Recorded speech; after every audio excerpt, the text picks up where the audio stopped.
অসাধারণ। Raihan Rafi take a bow, take a clap for him. হলে ticket নেই আর কালোবাজারে টিকিট পাচ্ছেন 5 গুণ দামে। শাকিব খানের নতুন ছবি তাণ্ডব ঘিরে যেন চারদিকে তাণ্ডবই শুরু হয়ে গেছে। অলরেডি আজকে এবং কালকে এবং পরশু দিনের টিকিট শেষ হয়ে গেছে, সিনেপ্লেক্স শো বাড়াচ্ছে। তো আমরা অডিয়েন্সকে বলবো যারা বাসা থেকে তাণ্ডব দেখার জন্য বের হবেন ফ্যামিলি নিয়ে, তারা হয়তো হলে এসে আপসেট হতে পারেন যে টিকিট নেই। প্লিজ আপনারা অগ্রিম টিকিট করে বের হন, না হলে কিন্তু টিকিট আপনারা পাবেন না। শাকিব খানের নতুন সিনেমা তাণ্ডব এখন দেশের সব হলে হাউসফুল। রাজধানীর বিখ্যাত মধুমিতা হলে দেখা গেছে দর্শকের উপচে পড়া ভিড়, কিন্তু টিকিট সেটা নেই। অনেক দর্শক অভিযোগ করেছেন নিয়মিত দর্শকদের জন্য টিকিট থাকছে না।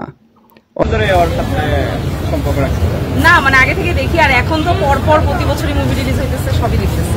আর পরিবর্তন হচ্ছে কিনা মুভি জগতে? অবশ্যই অনেক পরিবর্তন হয়েছে। আগে বাঙালি মুভি দেখা হয়? হ্যাঁ, ওই যে বললাম শাকিব খানের মুভি বা যেগুলো হচ্ছে এরকম ভালো মানের। অথচ কিছু লোকজন কালোবাজারে সেই টিকিট বিক্রি করছে দ্বিগুণ তিনগুণ দামে।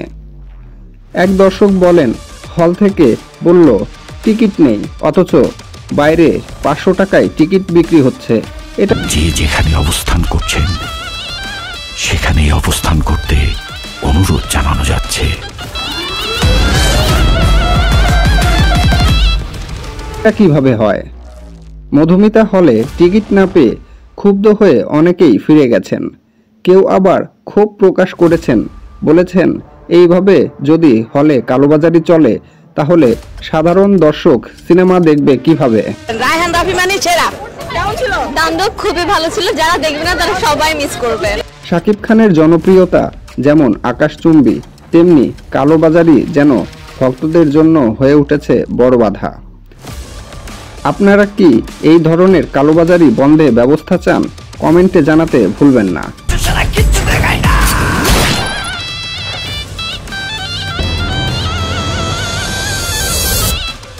Welcome to the show.